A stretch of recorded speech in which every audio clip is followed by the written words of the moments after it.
राहुल दिन भर मोबाइल में खोया रहता था। पढ़ाई, दोस्त और खेल सब उससे दूर हो गए थे। लेकिन एक दिन राहुल फ़ोन पर बात कर रहा था।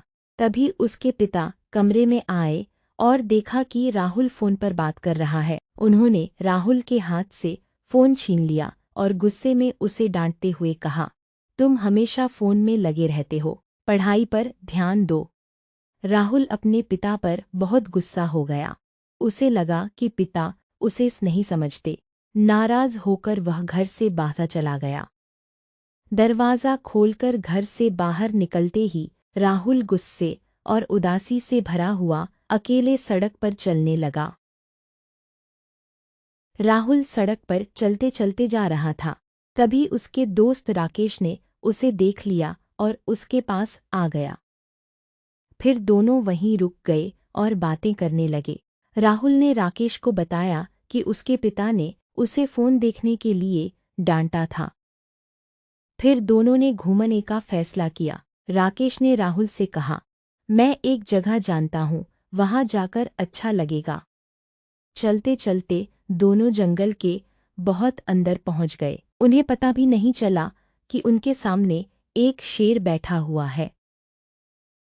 शेर को देखकर दोनों डर गए और चुपचाप वहां से भागने लगे। तभी शेर को एहसास हुआ कि उसके पीछे कोई है। अपनी जान बचाकर भाग रहे थे। तभी वह शेर भी उनके पीछे दौड़ने लगा। राहुल और राकेश डर के मारे और तेज भागने लगे। किसी तरह दोनों शेर से बचकर एक पेड़ पर चढ़ गए। शेर गुस्से से पेड़ के नीचे खड़ा होकर जोर जोर से दहाड़ने लगा। फिर रात हो गई।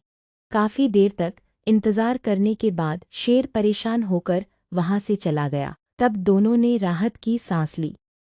बहुत रात हो चुकी थी। राहुल और राकेश समझ नहीं पा रहे थे घर कैसे पहुंचेंगे। सन्नाटा था, रास्ता अंधेरा था, चारों तरफ सन्नाटा।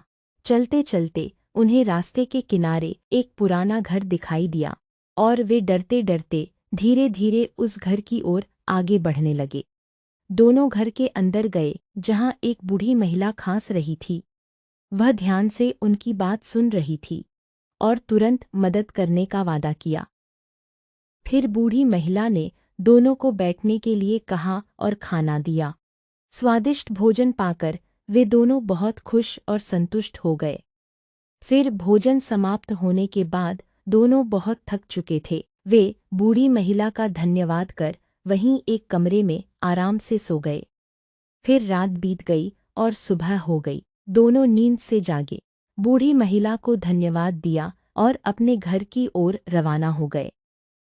फिर दोनों एक ऑटो में बैठकर अपने घर की ओर रवाना हो गए। रास्ते भर वे पिछली रात की घटनाओं के बारे में बातें करते रहे। दोनों सुरक्षित रूप से अपने गांव लौट आए।